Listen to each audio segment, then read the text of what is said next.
Madame la sénatrice, Monsieur le maire, Madame la conseillère départementale, Mesdames et Messieurs les élus, Mesdames et Messieurs les représentants des associations, Mesdames et Messieurs, je vous souhaite une bonne année au nom de l'AMJP3, Association Maisons et Jardins Partagés de la Fosse 3. L'année 2018 a été particulièrement riche en événements pour notre association comme pour beaucoup d'autres. Nous avons cette chance à Sallaumines, comme dans de nombreuses villes du bassin minier, d'avoir un tissu associatif dense et actif qui permet de faire vivre nos quartiers, de créer du lien social, de la solidarité, de dialoguer les générations et les cultures. Je veux souligner l'importance du rôle des associations dans un climat de crise comme celui est le nôtre actuellement. La présence associative est dans bien des cas une réponse cruciale et pertinente pour briser l'isolement des plus faibles. Les riches. Jamais nous n'avons connu une telle collusion d'intérêts. Jamais un pouvoir en place n'a autant travaillé à servir l'exclusif intérêt des puissants. C'est là le moteur de ce mouvement des Gilets jaunes. C'est là où s'enracine cette colère populaire qui fait que ce mouvement totalement nouveau, spontané, massif, a surgi sur la scène politique française, jusqu'à faire tanguer le navire gouvernemental. Certes, le président, obligé d'intervenir solennellement, blême et plus modeste que jamais, a dû lâcher quelques miettes, contraint et forcé. Une minuscule réponse à la tempête qui balaye nos ronds-points, les grandes avenues de la capitale, chaque samedi. Le film rétrospectif que nous venons de voir, les mots très forts de M. Vanek, au nom des associations, le montrent et le démontrent. Sallaumines est debout. Sallaumines, chaque jour, s'anime, invente, rassemble, résiste à cette marche forcée du monde. Avec nos petits moyens, mais nos grandes espérances, nous inventons des moments de communion et de partage. Nous faisons en sorte d'offrir à nos enfants les moyens de leur épanouissement, de leur réussite, de leur bonheur, à l'image de notre engagement via les centres de loisirs, les colonies de vacances en Grèce, en Espagne, en Pologne, Anatole Plage, cette année au centre Anatole France, véritable petite plage, fortement appréciée par les enfants qui ont fréquenté nos centres de loisirs cet été. Nous avons investi plusieurs centaines de milliers d'euros pour rénover nos écoles, pour créer 2 classes modulaires, tout confort à la maternelle centre, une magnifique classe aménagée sous l'ancien préau à l'école Basely, des travaux de toiture, de peinture et j'en passe. Nous avons sécurisé toutes les entrées de nos écoles avec des barrières et du personnel d'encadrement, développé partout des activités périscolaires, mis en place un plan mercredi pour lier culture, loisirs et éducation. Nous lançons cette année le programme Cinémac avec un film grand public offert chaque mois pour toute la famille. Nous ne comptons ni nos efforts, ni nos moyens pour offrir ce qu'il y a de mieux pour nos enfants. Nous refusons de laisser sur le bord du chemin nos aînés les plus fragiles. Je veux d'ailleurs saluer ici l'action de nos différentes équipes, nos jeunes du service civique qui font vivre un réseau solidaire, le réseau ESA, pour lutter contre l'isolement. Nous avons la chance d'avoir ce formidable équipement qui est la résidence autonomie Jacques Duclos. Un EHPAD, le Pain d'Alouette, qui travaille étroitement avec nous pour accompagner également au mieux nos aînés en perte d'autonomie ou malheureusement frappés par le fléau de l'Alzheimer.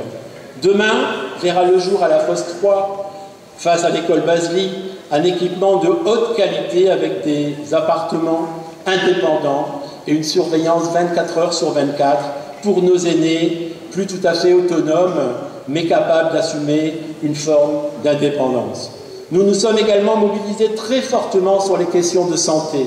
Nul besoin ce soir de vous rappeler les problématiques auxquelles nous faisons face dans le bassin minier. Une offre de soins insuffisante, un manque cruel de médecins spécialistes, des hôpitaux surchargés. Ailleurs, et c'est la seconde bonne nouvelle, nous avons accompagné par un système de subvention la nouvelle maison de santé qui est en cours de construction à côté de la place de l'Apollo. Nous avons signifié aux propriétaires que nous étions prêts à les accompagner financièrement si, et seulement si, ils s'engageaient dans les 3 ans à faire s'implanter sur leur structure des médecins généralistes. Ce sera certainement le cas, puisque 2 à 3 médecins devraient avoir demain leur cabinet dans cette maison de santé spacieuse, moderne. Je m'en félicite grandement. Cela me permet d'assurer une transition sur le point important de mon intervention. Vous le voyez, beaucoup de projets sont à venir et Salomine se transforme. C'est indéniable. Pas aussi vite que chacun le voudrait, pas avec l'ampleur que nous espérons tous, mais pourtant avec nos modestes moyens et la patience nécessaire pour bâtir nos projets et mobiliser nos partenaires, elle se transforme. L'année dernière, nous avions annoncé nous mettre en résistance et je vous assure que nous le serons cette année encore.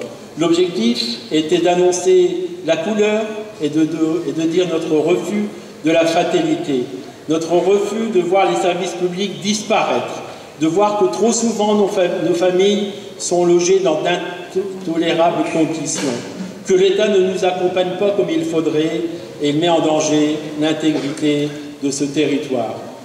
Nous nous sommes rassemblés au 4-11 devant l'hôtel de ville pour la paix et contre la casse du service public de proximité, devant le siège de Maisons et Cités pour marquer notre refus de l'entrée de prédateurs financiers au capital du bailleur, sur la place Apollo pour exiger la gratuité du BHMS, à l'école maternelle centre pour exiger l'ouverture d'une classe.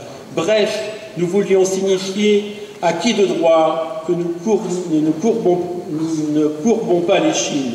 Ici, il y a de la vie, il y a de l'espoir, qu'elle soit demain meilleure.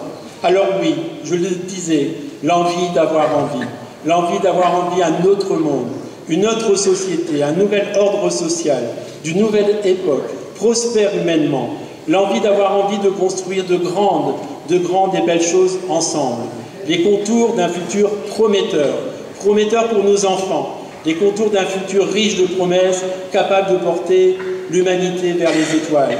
Alors, oui, vive l'envie d'avoir envie, vive l'humanité renouvelée, vive les grandes espérances de paix, de démocratie et d'égalité, vive toutes celles et ceux qui se battent avec dignité et courage, et surtout, vive Salomine.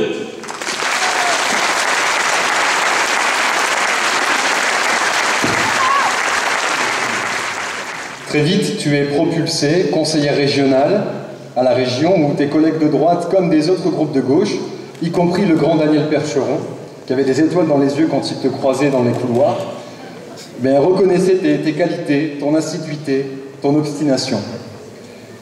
Te sera confiée lors d'un second mandat à la région la présidence de la commission lycée, schéma régional des formations, l'une des commissions, disons-le, les plus importantes de l'institution.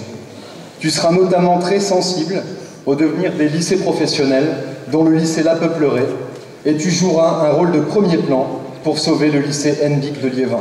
Je vous souhaite à tous et à toutes, et évidemment j'ai une pensée, j'ai vu tout à l'heure Gilbert Rolas, le maire honoraire de cette belle ville de Salomine, qui était parmi nous et qui a dû repartir parce qu'il était un peu souffrant, donc évidemment je lui transmets ce soir une belle et une grande pensée. Et puis, je ne fais comme les élus de mon territoire, défendre ce territoire auquel nous sommes attachés.